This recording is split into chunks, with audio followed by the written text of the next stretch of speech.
Welcome to The Politics Guys, a place for bipartisan, rational, and civil debate on American politics and policy. I'm Trey Orndorff, a political scientist at Oklahoma Christian University, and I'm joined this week by Ken Katkin, who is now, or at least for this semester, a professor of law at University of Colorado. Ken, how is it in Colorado?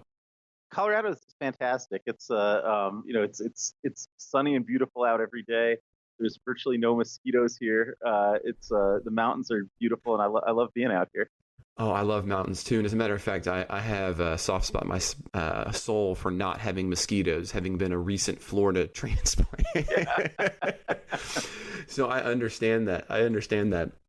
Well, Ken, it's always wonderful to have you. And I think one of the first things that we want to take a look at this week, and this has been a big revelation, and this might actually take a bit of time, is the Woodward book that has come out, and then the Trump response to that. And so really, I think there's kind of two stories going on here. One is the book itself and what it may or may not reveal about the Trump presidency. And I think the second thing that's happening here has been the response to the book, which has kind of brought us back to the question, fake news and what does that mean in reporting. And so I think we might want to start with that first question, which is, the book itself and what it's kind of doing. And I know that you have actually owned the book. I have only gotten to read excerpts of the book to this point, but we've got some really fascinating quotes already coming out, right? So we've got Kelly calling Trump, quote, an idiot. We got Cohn calling him a professional liar. We got Mattis saying he's got the fifth or the sixth grader understanding of any issue. We've got everybody calling his bedroom the devil's workshop. And so, we have some, he's sitting there and he's tweeting these things out early in the morning. And the appearance here is a staff that is trying, you have a White House that is trying to basically hold the line against an incompetent buffoon. I think that seems to be, at least from the points that I've read, the overall take on this. So you've read a little bit more about it. What do you think about the book itself and what it might suggest about the presidency? And then we'll kind of take that second question in a minute.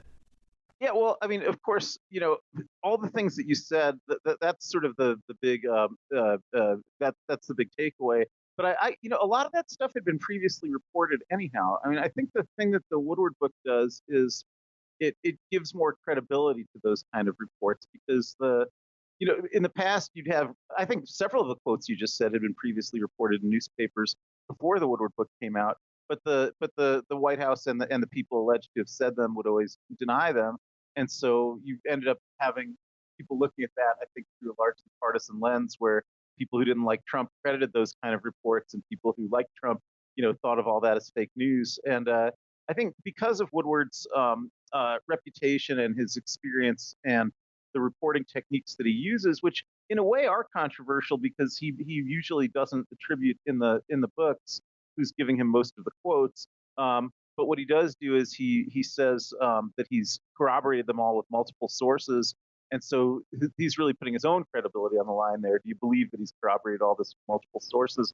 But I think because of the track record that he's established, people do tend to believe that. So I think the significance of it mainly is with those independent voters who weren't sure, if they believed those kind of reports before. I think more of them are coming to believe them now.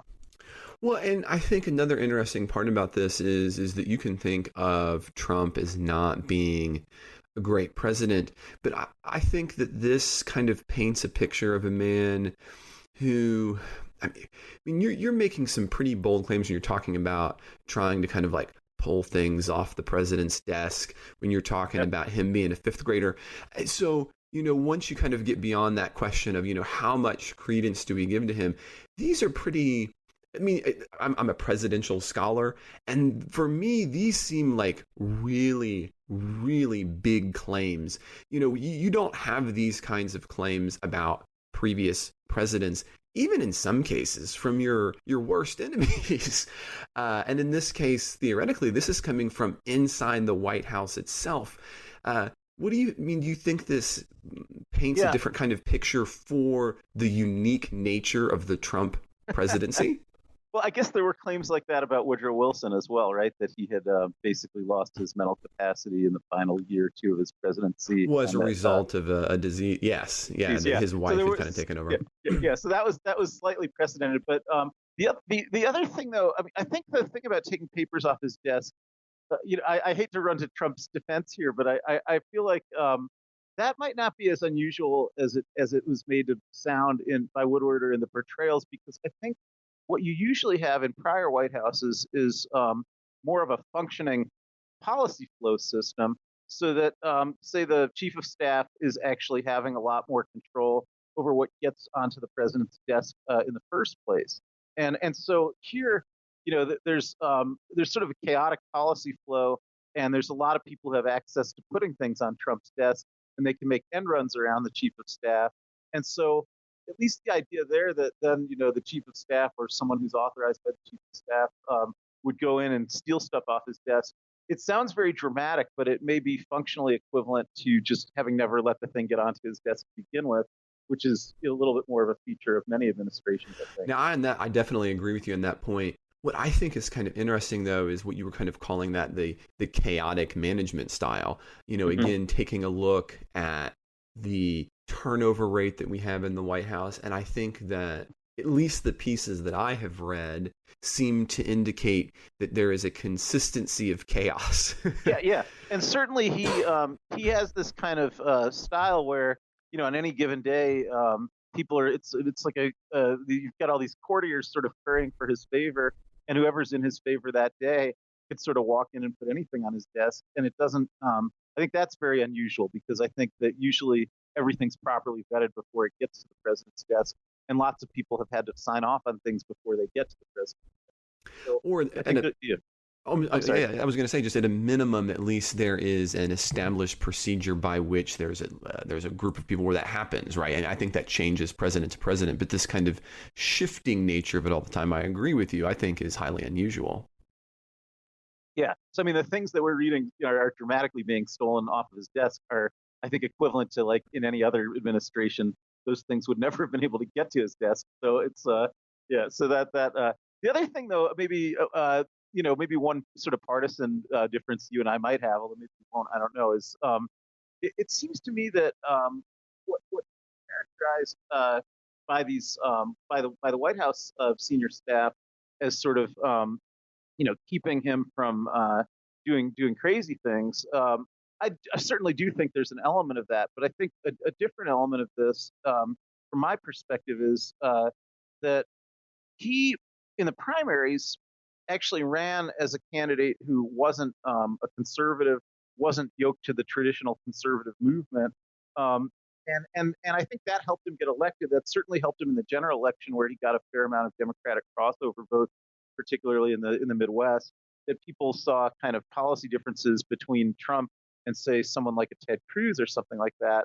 But I think that a lot of the people that wound up in working in his staff, his senior staff, or in his administration, are sort of movement conservatives who are there, kind of cynically taking advantage of him. Just the fact that he was elected and that he doesn't know what he's doing, to advance the very conservative agenda that they would have liked to advance, but one of their candidates didn't win the primary. And so that has an undemocratic feel to me. It's not. I don't really look at these heroes that are rescuing the country from Trump's erraticism. I also look at it as like, well, they found we've got this guy Bozo the Clown who can get elected, and we don't have anyone who openly espouses our agenda who can get elected. So we'll just support him and then just try to ram through our agenda. I don't entirely disagree with you there, Ken. As a matter of fact, one of the things that probably marks me a little bit different than many of my fellow kind of conservative libertarians is the fact that I've been deeply, deeply disappointed in the number of individuals who were willing to work with the Trump administration, right? I think in an ideal world, after Trump wins the election, you say, look, there was a problem. We need to come back from this. He's won the Republican nomination, but that doesn't make him a Republican. That doesn't make him conservative, and it certainly doesn't make him a libertarian. And that you simply distance yourself from it. You allow him to do what he's going to do. Allow that to fail if you believe that's going to fail, which I think many of us did. And if where it succeeds, let it succeed. And then to come back and try to win in that wake, as opposed to, I think, working with a more than flawed presidency. And so on that front, I agree, but I guess I even maybe agree in a different way that I was disappointed with the individuals who worked with him in the first place. And that'll actually come later when we talk about Cruz too. But a second kind of question that is here about the book has been the response to the book, which I think has also been fascinating. I don't know how much you've kept up with this, Ken. Obviously, the president's Twitter account has been a buzz about this. He is called, quote, Bob is a liar, a dim operative prior to the midterms. His book is a, quote, a scam. I don't talk the way I'm quoted. If I did, I would not have been elected president. These quotes were made up. And Woodward's book is a joke. So he's had a bunch of hits. And then, fascinatingly tied around this, we have seen a number of what you would call the alternative right sites kind of popping back up in the lexicon, like Proud Patriots, where they've been manipulating quotes from Woodward to say that he's admitting to lying in the book. And this has been flying around and retweeted briefly by the president. So what do you think this says about this ongoing question? You were kind of alluding to it earlier, of fake news. I mean, is this just another book where those who support Trump are going to say, yeah, it's all made up because it's fake? Or do you think this has a different kind of chance because it comes from a different kind of source of maybe making a midterm or a sway impact on elections? Yeah, I think it'll have an impact on the election, but I think that the partisans on both sides won't be very affected by it. I think partisan Democrats, probably including me, were already thinking all this stuff even before the Woodward book said it. And I think partisan Republicans still aren't going to believe the Woodward book. But I do think there is, the elections. This is a closely divided electorate. Elections are going to be decided by people who are neither partisan Democrats nor partisan Republicans. And I think that this will definitely have an impact because the stature and credibility of the source, Bob Woodward. I think it is making people who never really knew what to believe a little bit more inclined to believe this kind of reporting. Well, on this note, the other big item that came out last weekend that we haven't been able to deal with on the show yet was the anonymous New York Times op-ed. And I know that we've both been really interested in this one. It's a fascinating op-ed. And I highly recommend. My guess is if you're a listener of the Politics Guys, you've probably already listened to it, read it. But if you haven't, I really do highly recommend that you take a look at it because it's fascinating on a number of levels. And I think the overarching take from the piece, I've got some quotes here we might talk about a little bit more, but the overarching take from the piece is basically, listen, don't worry that the president is having anti-democratic leanings. We've got you, American public, and we're going to make sure only the good stuff happens. So what do you think, not just about that mindset, Ken, but also about, publishing it with the New York Times is a fascinating step. So he or she thinks this is a big enough deal that they need to say, look, it might be obvious that things are anti-democratic, but we're here. We're propping it up. We're making it work. And don't worry, the best things are still happening. What do you think about the op-ed in general and that kind of takeaway from the op-ed? Yeah, well, I do not blame the Times for publishing it because I do think it's newsworthy that somebody, if they know that it's a real top administration official who had these things to say, I think it's newsworthy. I probably would have published it if I was at the New York Times too. But nonetheless, I have an incredibly negative view of the author. I think it's a terrible thing that the author did. I think that the idea that the author is basically saying, trying to say to the conservative movement, don't worry, even though Trump was not elected on the conservative platform, we're still advancing the conservative agenda undemocratically, I think is terrible. And then also the idea that the author is trying to say to to maybe centrists or Democrats, you know, everything's fine, really, and so you can not be alarmed. Well, I mean, these people have, whoever this author is, they haven't actually worked against what I would see as the very worst excesses of the Trump administration, things like the family separations or the travel ban or the support for neo-Nazi and white supremacist groups or the demonization of the press as the enemy of the people. You're talking about some administration official who says, "Yeah, I'm fine with all that stuff, but I'm when it comes to free trade, even though Trump openly ran on a platform against free trade, I'm working in his administration. I'm going to work to undermine that, and so you should be reassured." It seems to me to lack political morality in all respects, both in terms of judgment about what are the important things to be working against, and really that it's fundamentally anti-democratic and dishonest, I think. Well, the other thing that is fascinating to me, and the more times I've read the piece, the more it kind of strikes out at me, is the author says, quote, they want the administration to succeed, end quote. But then they go on to worry, quote, to preserve our democratic institutions that they have to stop, quote, his misguided impulses and the, quote, president's amorality and, quote, his anti-democraticness. Yeah. And for me, what I want to say, and this goes back to what I was mentioning a minute ago, if you honestly believe that the president of the United States is being anti-democratic and that he is attempting to bring down the democratic institutions, why in heaven's name are you still working in his White House? I don't. Of course. Yeah. I mean, this would be like basically. I mean, this might sound extreme, but I think at some point you get to this point to say, well, look.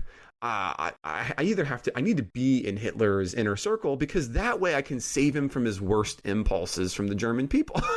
Right. I mean, yeah, I mean that obviously that's a loaded analogy, but it's not a completely unfair analogy. Yeah, somebody like this could actually do more good if they really believed what they're saying. If they quit the job, came out publicly, went on all the news shows in their own name, and said all this stuff. exactly. But yeah, and also the idea that they want the administration to succeed, I find that to be very disingenuous because what they really mean is they want their agenda to succeed, no matter whether or not that's actually Trump's agenda. And so Trump ran as Republican, and you've got more traditional, some more traditional Republicans in his administration, and what they're really saying is we're going to make sure we advance our agenda, and to the extent that that varies with Trump, what Trump's stated agenda was, we're going to frustrate his ability to implement his stated agenda and make sure we stick with the more traditional Republican agenda. And who voted for them? I don't see where they get any stature or legitimacy to do that. Well, and the other thing that, as I've read it and reread it, that also fascinates me is this line where the author says, this isn't the work of the so-called deep state. It's the work of the steady state. And I think the only reason you can include this in here is because you are obviously trying to poke at the president of the United States, right? Because you know that he thinks this. So by saying this, you aren't alleviating the president's fears. You are, for some reason, poking at those fears. And that is fascinating. I mean, you could just have taken that line out, right? The only purpose I can see in that is that you're trying to basically say to the president, it really is the deep state. See, here I am. And I don't know. It's just fascinating that they have those kinds of lines in there. And I don't know if that struck you as well, Ken, or if you have thoughts about that or what. Yeah. It's a great point, Trey, because it's inconsistent with the stated theme of the op-ed, right? The sort of stated theme of the op-ed is, we're quietly making sure he doesn't do anything terrible. But then by sort of putting that line in there, it will very much, take away any ability of whoever wrote it to do anything quietly like that, right? Because now Trump is kind of provoked, and he's being told, well, you've got your own political appointees who are actually working to undermine you, and so you've got to he's going to want to be twice as vigilant about that now. And so whatever benefit there may have been, and I'm doubting whether there was any benefit, but whatever benefit the author is claiming there was by that author working to undermine some of the president's worst excesses. That one sentence that you just quoted now makes it impossible for the author to continue to do that. Exactly. And this is just a kind of a throwaway. I don't think I have much to say about it. But did you notice that the author uses the tagline for Reason magazine when he sums up conservatism, which I found fascinating, given that Reason is the that's the libertarian magazine in the country. It's like what, free markets, free minds and free markets. And I thought, when has the conservatives ever been about free minds?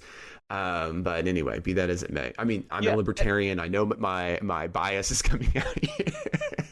and the examples that are given, it's all free trade examples. But I find that very telling because the one, as I've said it already, but the one thing that Trump openly ran on, where he was extremely opposed to traditional Republican and conservative ideas, was his trade agenda. So if that's the thing that the author wants to undermine, and I think that line you quoted again really is very ideological and shows that that's the author's primary agenda there, as do most of the examples in the op-ed, then I think that can only be seen as utterly anti-democratic, at least as anti-democratic as anything that the author is really accusing President Trump of. Yeah, it's a fascinating take, and when you take it together with the book, it paints an unfortunate picture, regardless of your political positions. So, kind of moving away from the president, which I think we've probably spent enough time on that for now, and the books and the New York op-ed. We want to move now to Ted Cruz's. Surprisingly, I would say for some, surprisingly, I'm not as shocked about this. The tight race that Ted Cruz is having in Texas. As a matter of fact, as of this morning, the Real Clear Politics average was plus 3.2 in favor of Cruz. 2 of the 3 most recent polls have him positive outside the margin of error, and 1 still have him in the margin of error. And I don't think this is where Cruz himself was hoping to be. Cruz obviously, and I mean not quite shockingly, argues, quote, with the election of Donald Trump, the far left has lost their minds. The extreme left, they are energized, they're angry, and they have a lot of hatred for President Trump. And so I think that, Cruz is obviously, and for important political reasons, attempting to pin this on the left. I'm not actually as shocked about this, and I'm curious what you think about this take, Ken. I think that what Cruz is actually fearing getting a backlash over is the way that he handled the election with Donald Trump. I think had he just either stayed anti-Donald Trump or had gone all in with 2 feet with Donald Trump, that he would be in a much better position than he is today. I think that whole business with being wish-washy has hurt him with his base and hurt him with his turnout. I think he would have been much better off. As a matter of fact, in my opinion, I think he would be a much more electable a candidate right now had he simply stuck with his then candidate Trump is not fit for office, and he never had that whole fiasco with the so-called quote-unquote endorsement speech that he pulls out of effectively at the end. What do you think about all that, Ken? Yeah, I think you could be right, although there's a lot of moving parts here, right? So I think the true Trump supporters they didn't like that about Cruz, that he sometimes was against Trump, sometimes for Trump. But on the other hand, I don't know that they have anywhere to go. The true Trump supporters are not going to vote for O'Rourke, I don't think, right? So, but they might stay home. They might stay home, right? So that's a piece of it. I think another piece of it is the immigration politics of the Trump administration is a big issue in Texas. It's polarizing on both sides, and I think you have the Latino voters are generally voting in most elections in lower numbers than other communities, and so I do think to the extent that vote is energized a little bit by Trump's immigration policies, that's going to inherently close the gap. Texas is still a Republican state, but if more Latinos would vote, then that's going to push it towards being a more democratic state, and I feel like that may be happening now. So it's hard for me to tease out, how much this represents demographic trends and issues versus how much it represents the individual candidates. And Cruz was never a very likable guy, and I think some of the other Republican senators were recently quoted as saying that, right? That we need more likable candidates, maybe, or something like that. And I think that's an issue too. but yeah, I think he did mishandle what his attitude towards Trump was going to be during the 2016 campaign. He did seem to flip flop a lot on that in a way that left nobody very happy. Um, but I don't know. I mean, I don't know that that causes Republican voters to, if they're partisan Republicans, I think they want the Republicans to keep the Senate no matter what. So I'm not sure I have the image in my head of who's the Republican voter who actually stays home because of this, I guess. And you bring up two interesting questions. One of which I've looked at a little bit, because you talk about rightfully that you have the increasing Latino population, but when you take a look at the studies currently on Latino turnout rates, they are actually going down a little bit. And as a matter of fact, in places like Florida, for example, which again, I'm a little even more familiar with because of having lived there, there was a question about how is that going to affect local races? And the answer was it really hasn't yet impacted them because the increase in the Latino population is offset by the minor decrease in turnout in elections among that group. So I'm not sure if that population shift is yet enough to explain the Cruz shift. Now that may be very bad news for Republicans, right? Because if I'm right in that assertion, that means there's a bunch of potentially untapped voters, and if more of them show up, then you have more easy potential wins in what used to be safer states and safer seats. But when you on the second part of that, where you're talking about who's going to stay home, well, I actually can see there being a number of Republicans now staying home, because one of the things that you need is energized voters who are actually going to be willing to show up at the poll. And I think one of the areas where Republicans generally outweigh Democrats is on that. I mean, you don't have to have worked on many campaigns to know about every Republican prays for rain on election day. Right. And so I think what you might be seeing here is enough apathy towards Cruz. It's not that they don't want a Republican to win, but apathy towards Cruz, especially when you live in a state where you think, they're going to win anyway, whatever. I think that apathy is part of what's hurting him significantly and bringing that overall number down. Now, how much of the variability is that particular question? I think that's up for debate. But no, I think you're right. I mean, in the long term, that question about Latino voters is a fascinating one. But I don't think it's yet changing those voting patterns just because of the decrease in turnout that we're seeing among that population. Yeah, you're probably right about that. And I think Cruz, although he obviously thought he'd have a much bigger margin now than he does, I mean, he's still ahead. It's likely that he's going to get reelected. But yeah, Texas, I mean, a lot of people have said Texas will be a blue state in 20 years or something. So the question, just based on demographics. So I guess in any individual election, the question is probably going to come down to whether there's unusual turnout from one side or the other in that election. Yeah, and where you are at that demographic change. And I think that's one of the things, that it's difficult when you're studying elections and you're looking at electoral outcomes is just like any slow-moving sets of trends, no singular election is generally the tipping point, right? It's this slow accumulation of elections where you see these patterns change over time. And so when you say, hey, I see this change coming, and you're right, changes don't mean next elections. Right. That variability increase changes, maybe a percentage point. But, as you get to this where you're talking about, Cruz, I mean, I'm sure that he thought he'd be further ahead than 3. It doesn't take too many more movements to start having a different kind of election. But anyway, on a bigger scale, another big issue has been the NAFTA issue. So what has happened so far, listeners, we've talked about this a little bit before, but there's been some more recent developments. And that is that the United States and Mexico have reached a preliminary bilateral deal to continue NAFTA, which again has been in place since 1994, like we talked about a couple of weeks ago, after being signed by President Clinton. But Canada is still out there, and they need to have an agreement by the end of the month, because that's going to mark the point of time where once you go through all the other notification processes, that it needs to be done in time, right? So we've talked about that. We won't continue to talk about that.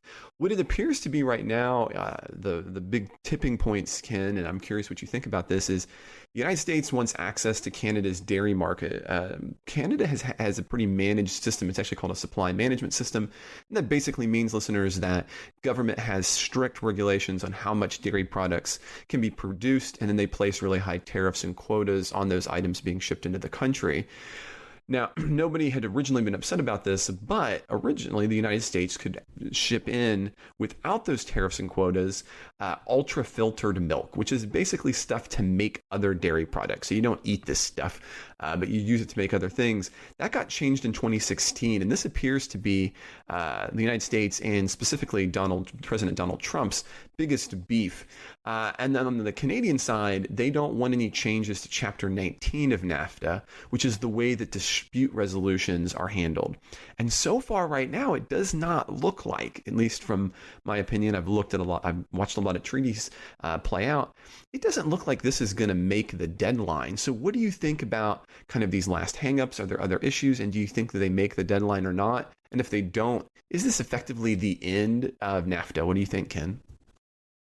You know, I'm a little, I'm almost hesitant to say what I think, because I feel like all the reporting I've been reading is missing some very big points here in terms of the legal context for all this, right? NAFTA is a statute. It's a statute that's been enacted by Congress. It can only be changed by Congress. And so, you know, in sort of focusing on all these day-to-day machinations of these negotiations or Trump's announcements, you know, I feel like some people might be losing the forest for the trees. And you know, most of the media that's been covering it, I think I'd say that about, because NAFTA's not going to change. It's not going to go away. Trump can negotiate whatever he wants. He can, you know, he can announce whatever he wants. But there's a under the NAFTA statute, there's a 90-day congressional review process if he wants a change, and they don't have to accept his change. When we're talking about 90 days now, we're talking about, this means the next Congress, not the current Congress. I think it's very likely that the Democrats will have the House, and they have no particular reason to go along with Trump on any of this stuff. And even if they don't, changing a statute like NAFTA should be filibusterable in the Senate. So whether the Democrats have the majority or are still in the minority, they're certainly going to have a minority large enough to filibuster. So, you know, without bipartisan agreement in the U.S. Congress, none of these changes are going to happen. And if we're talking about excluding Canada, or trying to force something on Canada that they won't agree to, I don't see bipartisan agreement to do that really happening. Now, that's an interesting point, and you're absolutely right. But don't you think that there are enough Democrats in Congress, specifically the Senate, who would like to see NAFTA taken apart anyway, that they might be willing to get on board with this, not because they particularly care about Donald Trump's deal, but about a chance to change some international trade policy that they've seen as a failure since 1994? Yeah, I mean, that I think is, I think you really put your finger on why Trump is doing this, because I think he thinks it'll be a wedge issue for Democrats, that it's going to be divisive within the Democrats. But I think he, as he sometimes does, you know, he's overplayed his hand here, because, you know, even though, you know, the Bernie Sanders or Sherrod Brown wing of the Democratic Party, Elizabeth Warren, you know, people like that have been very critical of trade and might like to see some relaxation of current free trade arrangements, make trade a little bit more encumbered. I think even those senators, what they don't want to do is insult our best allies like Canada, right? And so the way that Trump has done this, really sort of just picking a fight with Justin Trudeau, just because that might play to some parts of his base in a very, doing it in a very insulting and disrespectful way. I don't think that the Elizabeth Warrens and Bernie Sanderses and Sherrod Browns are going to go along with that. I think they'd much rather send a message to Trump that he should engage in ordinary diplomacy and not in just kind of picking fights with our friends who are our weaker friends. I think the political context for this becomes more important than the actual trade deals because of the way that Trump has pursued all this. And that's an excellent point. And I and myself am conflicted about, do they score the political points by not giving him this particular win, or do they take the policy points? And I don't know. It's a difficult one, especially when you're facing 2 more years of a presidency, and it would be in some ways a potential win to say, hey, we flipped this script on Trump, and now we've blown up NAFTA the way we've always wanted to. But you're right. That has its own consequences, especially given the way that the White House has engaged in this renegotiation or this new negotiation, however you want to think about that. Yeah, okay, I can add one more thing too. I think yes, Pelosi already said basically what I just said. So I saw it reported in the New York Times just yesterday that Nancy Pelosi warned the Trump administration that NAFTA should be maintained as a trilateral pact between the U.S., Mexico, and Canada. Now, I know, there are certainly Democratic members of Congress further to the left than Nancy Pelosi, but I think Pelosi's relatively far to the left, and if she's saying that, I think you can basically take it. That's where most Democrats are going to be. Now, the one thing that I would note a little bit different is that Nancy Pelosi is a House member, and I think that the views between the House and the Senate, even within the similar parties, can be different. So I think you're right about the House. But as it stands right now, Republicans don't need the House. The question, I think, is about the Senate. No, they actually need the House because NAFTA is not a treaty; it's a statute. Really? But yeah. Yeah, it's not a treaty. It's a U.S. statute that's been enacted by Congress. But that would only come into effect, of course, if Democrats take the House, is what I'm suggesting, though. Yeah, I think Democrats will definitely take the House. Right, yeah. So you either, yes, okay. I think we're on the same page on that. Yeah. The difference was where we think, I think that's going to be a little bit closer. As a matter of fact, we have purposely, listeners have been, and they're dying to get us talking about our, who's going to win or lose, but we have been kind of holding off until we get a little bit closer to actual election season. It was one of the things we were talking about in a couple of shows ago. But I know we have just enough time for one more issue, and I think that one more issue is undoubtedly Manafort and his plea deal. And Ken, I know that you have a really unique and I think a really insightful speculative take on this. So why don't you share that with us? Yeah, so we were talking about this earlier, Trey, and I guess I think that I take it with, of course, the news has reported correctly that Manafort has signed a cooperation deal as part of his plea agreement, and that the cooperation deal commits him to very complete cooperation with the special counsel's office, including that he's supposed to have to answer any question they want, have to show up at any meeting they call him for, isn't necessarily allowed to bring his lawyers to those meetings, and even, I think there's a provision of it, although I can't imagine this would really happen, where he's even agreed to participate in undercover operations on their behalf. And so it looks pretty much like a complete cooperation agreement. But my thought is that even though that's what he signed and that's what he agreed to, we really don't know how sincere he is about carrying that out, because I think he would have incentives to make that agreement, no matter whether or not he was making it in good faith. Right? It may be that he made it in good faith, and I'm certainly not ruling that out. And it may be that he's planning to fully cooperate as he's agreed to. But I think there's some reason to suspect that that's not a done deal. And that we do know that George Papadopoulos signed a similar agreement over a year ago already now, actually, and then did not honor it. Right, that he did not cooperate at all. And when it came time for him to be sentenced on the minor charge that he pled guilty to, the special counsel's office went in front of the judge and said Papadopoulos did not cooperate, and we don't want to give him any benefit of the doubt, and we're asking you to throw the book at him. And that judge didn't throw the book at him. He gave him only 2 weeks. So Papadopoulos actually got away with signing a cooperation agreement and not honoring it, and probably came out better for having pursued that course than any other course he could have pursued.